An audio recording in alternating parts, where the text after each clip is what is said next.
आए गृह त्याग, यहीं से आरंभ किया। पर घर कैसे छोड़ा, इसका संकेत मात्र प्रियादास जी ने किया, बहुत विस्तार नहीं किया।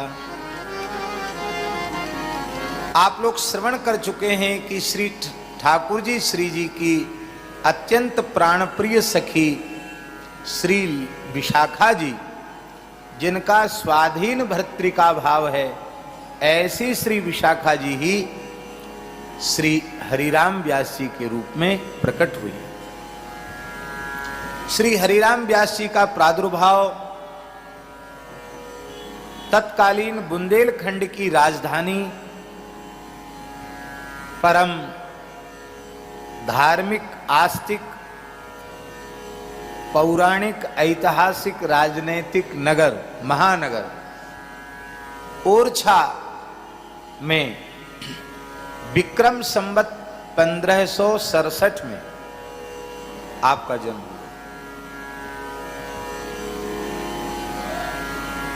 विक्रम संवत 1567 में आपका मार्गशीर्ष कृष्ण पक्ष की पंचमी तिथि को जन्म हुआ। अगहन बदी पंचमी को आपका प्रादुर्भाव हुआ। आपके पिताजी का नाम पंडित श्री सुमोखन जी शुक्ल एवं आपकी माता जी का नाम श्री पद्मावती देवी था। और कोई ऐसा भी कहते हैं कि उनका नाम देविका माता था। एक एक व्यक्तित्व के भी कई बार कई नाम हुआ करते हैं, इसमें भी कोई आश्चर्य नहीं है, दोनों ही ठीक हैं।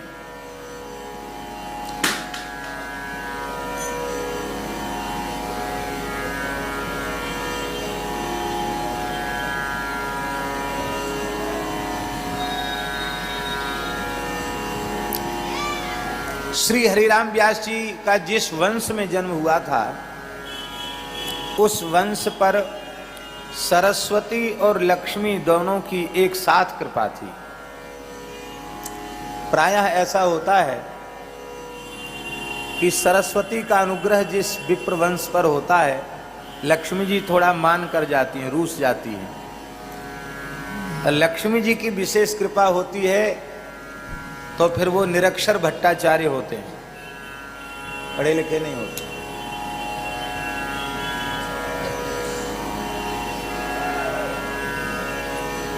सूरदास जी का एक पद है, ऊधो कर्मन की गति न्यारी। मूर्ख अनपढ़ राज करत हैं, पंडित फिरत भिखारी। सूरदास जी ने लिखा है। अनपढ़ मूर्ख महाराज राजाधिराज बने बैठे। और कई बार ऐसा भी देखने को मिलेगा, कई कई विषयों के आचार्य अच्छे पंडित, उनको एक समय भरपेट भोजन भी नहीं, ऐसा भी देखने को मिल जाए। पर आपका वंश ऐसा था जिस पर लक्ष्मी और सरस्वती की कृपा युगपत थी, एक साथ थी। ऐसे कई वंश हुए। पंडित मित्र महर्षि ओरछा के राज पंडित थे, जिनके द्वारा लिखा हुआ ग्रंथ वीर मित्रोदय, भारत सरकार ने उसे छपाया है। और वीर मित्रोदय ग्रंथ संग्राह्य ग्रंथ है। महाराजा वीर सिंह देव महाराज मधुकर शाह के पुत्र, उन्होंने कहा कि आपके जैसा विद्वान भारतवर्ष में फिर जन्म ले, इसकी संभावना कम है। भयंकर मुगल काल चल रहा है, धर्म ग्रंथों की होलियां जलाई जा रही हैं। ऐसी स्थिति में तमाम ग्रंथ लुप्त हो चुके हैं, तमाम ग्रंथ लुप्त होने के कगार पर हैं। तो आपका ज्ञान भी आपके साथ चला जाएगा, तब तो सनातन धर्म की बड़ी हानि होगी। आप कोई एक ऐसा ग्रंथ बनाइए जिस ग्रंथ में सांगोपांग सनातन धर्म हो। सनातन हिंदू संस्कृति का कोई ऐसा अंग ना हो जिसकी चर्चा उसमें ना हो। तो आपने बहुत विशाल का एक ग्रंथ बनाया, वीर मित्रोदय। बहुत बड़ा पोथन है महाराज, इतने मोटे मोटे खंड हैं, अलग अलग प्रकाश हैं। तो उसमें मित्र महर्षि ने हमने वीर मित्रोदय को एक बार सरसरी दृष्टि से देखा है, तो उसमें आरंभ में उन्होंने लिखा है कि मेरे घर में सदा झगड़ा होता रहता है। श्लोक मुझे याद नहीं है, उसका भाव बोल रहे हैं। मेरे घर में सदा झगड़ा होता रहता, किसमें? बोले सरस्वती और लक्ष्मी में।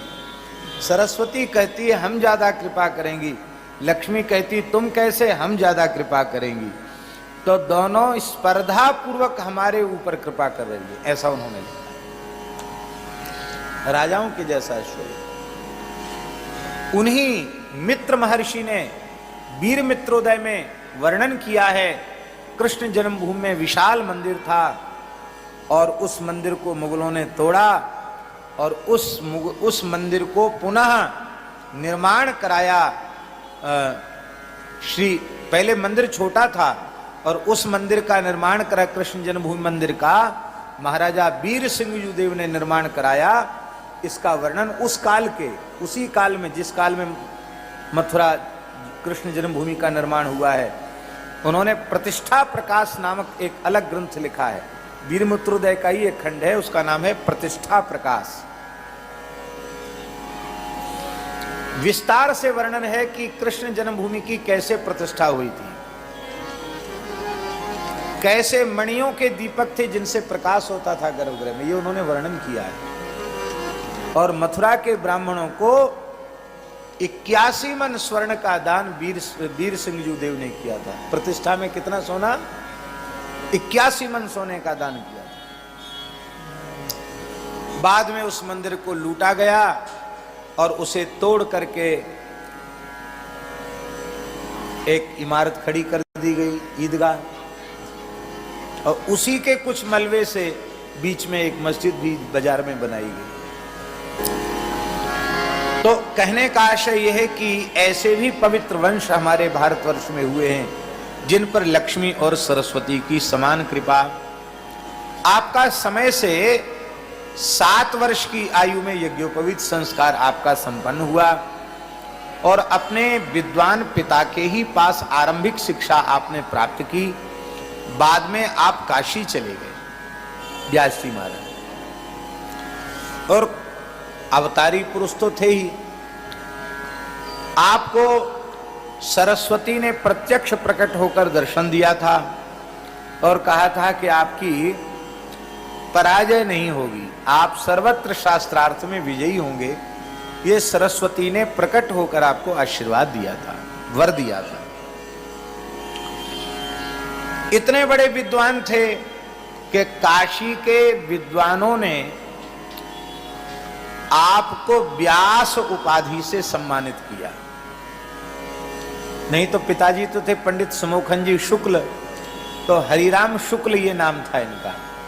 लेकिन काशी के विद्वानों ने कहा कि संपूर्ण सनातन धर्म के संपूर्ण रहस्यों को सांगोपांग रूप से या तो कृष्णद्वैपायन व्यास जी जानते हैं या इस युग में वर्तमान समय में हरिराम जी शुक्ल जानते हैं। इसलिए अत्यंत आदर पूर्वक काशी के विद्वानों ने उनको व्यास इस उपाधि से अलंकृत किया।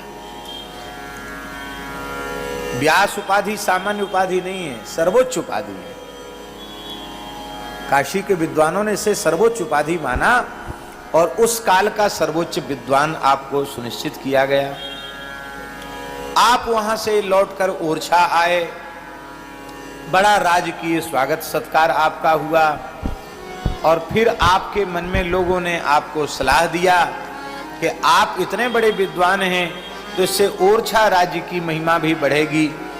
आपको संपूर्ण भारतवर्ष में दिग्विजय यात्रा करनी चाहिए, विजय पत्र सबसे लिखवाना है। उस समय परंपरा थी शास्त्रार्थों की, लेकिन ये शास्त्रार्थ करने तो आए नहीं थे, ये तो वृंदावन में रसधारा बहाने के लिए आए थे। आप विचार करने लगे, विचार करते करते अपने हितैषियों के साथ विचार करते करते इस निर्णय पर पहुंचे कि बहुत लंबा समय बीत जाएगा। पूरे देश में दिग्विजय यात्रा करने पर काशी विद्वानों की नगरी है, काशी के विद्वानों को चुनौती दी जाए और काशी के समस्त विषयों के विद्वानों को परास्त करके यदि वहां से विजय पत्र मिल जाए तो फिर पूरे देश में दिग्विजय यात्रा करने की आवश्यकता नहीं है, दिग्विजय यात्रा मान ली जाएगी। और ऐसा था भी, काशी में विजय हो गई, सर्वत्र विजय हो गई। आप काशी पधारे। हमारे धर्म संघ वाले गुरुजी कहते थे, बड़ा धोता बड़ा पोथा पंडिता पगड़ा बड़ा। वो कहते थे कि पुराने पंडितों का ज्ञान तो होता ही था, उनका तामझाम इतना बड़ा होता था कि सामने वाला उनका तामझाम देख के ही, जिसको कहते हैं ना होपलेस हो जाना है, तामझाम देख के, वो तामझाम देख के वो आधा तो हतोत्साहित हतप्रभ हो जाता था तामझाम देख के। बड़ा धोता बड़ा पोथा पंडिता पगड़ा बड़ा। महाराज ओरछा नरेश ने पालकी भेजी, पालकी में बैठ करके आप पधारे और हाथी घोड़ा बैलगाड़ियों में ग्रंथ, इसलिए ग्रंथ के शास्त्रार्थ होगा तो कहेंगे किस ग्रंथ में लिखा है, पंडित लोग श्लोक बना लेते हैं। काशी में आपकी शोभा यात्रा निकली तो इस स्वरूप को देख करके काशी में हड़कंप मच गया कि अपनी छात्रावस्था में ही ये सर्वोच्च सम्मान प्राप्त करके गए और वस्तुतः इनकी कोटि का कोई पंडित नहीं है, अब क्या होगा। तो कहीं काशी की नाक न कट जाए, नाक को ही तो काशी कहते हैं। सप्तपुरी में विग्रह में काशी भगवान के नासिका के स्थान पर विराजमान है। नासांच वाराणसीम, वाराणसी की पराजय माने भगवान की नाक कटना है, नाक कटना ठीक नहीं है। विश्वनाथ जी का अर्चन किया, विश्वनाथ जी की शरण में गए। विश्वनाथ जी ने स्वप्न में समाधान किया, ध्यान में समाधान किया। बोले आप लोगों की पूजा हमने स्वीकार कर ली है, आप लोग निश्चिंत हो जाएं। भगवान शिव का आदेश हो गया, ब्राह्मण तो प्रसन्न हो गए। और दूसरे ही दिन भगवान विश्वनाथ एक वयोवृद्ध संत के रूप में सायंकाल के समय श्री हरिराम व्यास जी के निकट आए। संस्कार तो थे ही जन्मजात,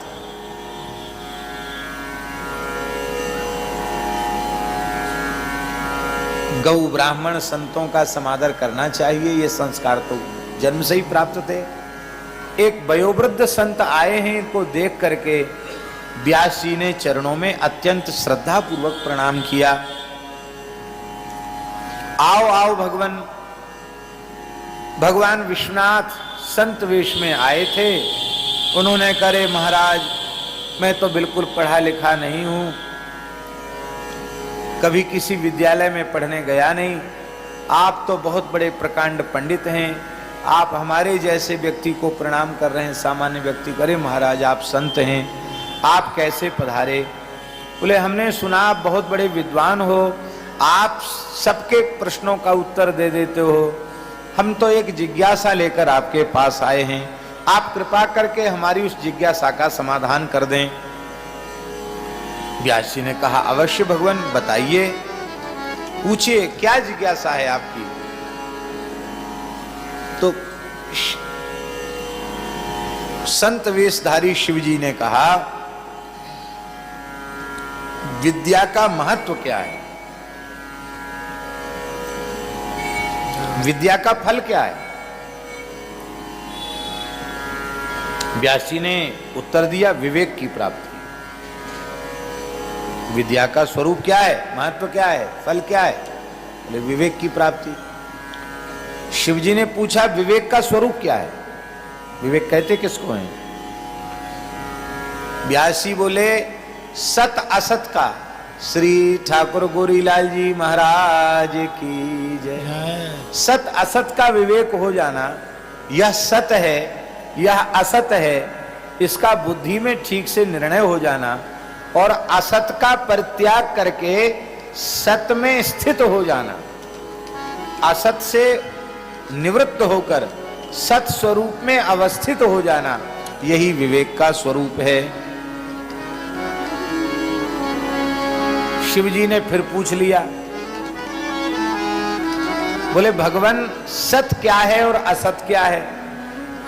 सत किसको कहते हैं, सत किसको कहते हैं? व्यास जी ने कहा भगवान सत्य स्वरूप हैं, उनका नाम रूप लीला सब सत्य है, और भगवद अतिरिक्त यह नाशवान प्रकृति सब असत्य है। भगवान के अतिरिक्त जो कुछ है सब मिथ्या है, असत्य है, परिवर्तनशील है।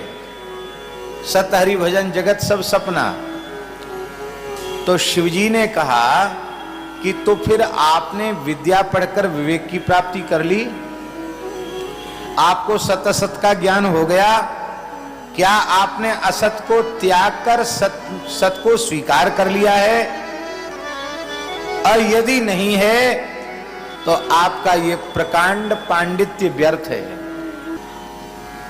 शिवजी बोले कि अब तक तो हमारे मन में ग्लानि होती थी कि हम तो बिना पढ़े लिखे रह गए, खाली राम राम करते रहते हैं, लेकिन अब पता चला आप इतने बड़े पंडित होकर के भी और आप को विवेक नहीं मिला, सत असत की परिभाषा जानकर भी असत को त्याग नहीं सके, सत को ग्रहण नहीं कर सके, तो इससे अच्छे तो हम बिना पढ़े लिखे ठीक है, कम से कम राम राम तो करते हैं। शास्त्रार्थ में ब्राह्मणों को अपमानित करना, और आप जानते हैं कि ब्राह्मणों का अपमान उनका वध है, तो जितने ब्राह्मणों का अपमान होगा उतनी ब्रह्महत्या का पाप लगेगा। तो ये प्रतिष्ठा सूकरी विष्ठा का अर्जन करने आए हैं, आप भजन करने आए हैं, सावधान हो जाइए। एकांत में यह संवाद था। व्यास जी को पहचानने में देर न लगी, यह कोई सामान्य संत नहीं है, मेरे ऊपर अतिशय अनुग्रह करने के लिए ही पधारे। व्यास जी ने तत्काल चरण पकड़ लिए, रोने लगे, भगवान आप अनुग्रह करें, आप कौन है, अपना परिचय प्रदान करें। जैसे ही प्रार्थना की, साक्षात भूत भावन विश्वनाथ प्रकट हो गए। बोलो काशी विश्वनाथ भगवान की।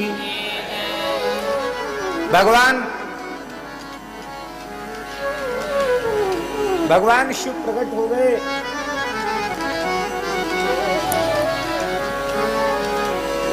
भगवान शिव प्रकट हो गए और व्यास जी को हृदय से लगाकर कहा, तुम अधीर न हो, मैं तो केवल ये स्मरण दिलाने आया हूं, तुम सामान्य नहीं हो, तुम तो साक्षात युगल की निरंतर प्राणपन से सेवा करने वाली, लाड़ लड़ाने वाली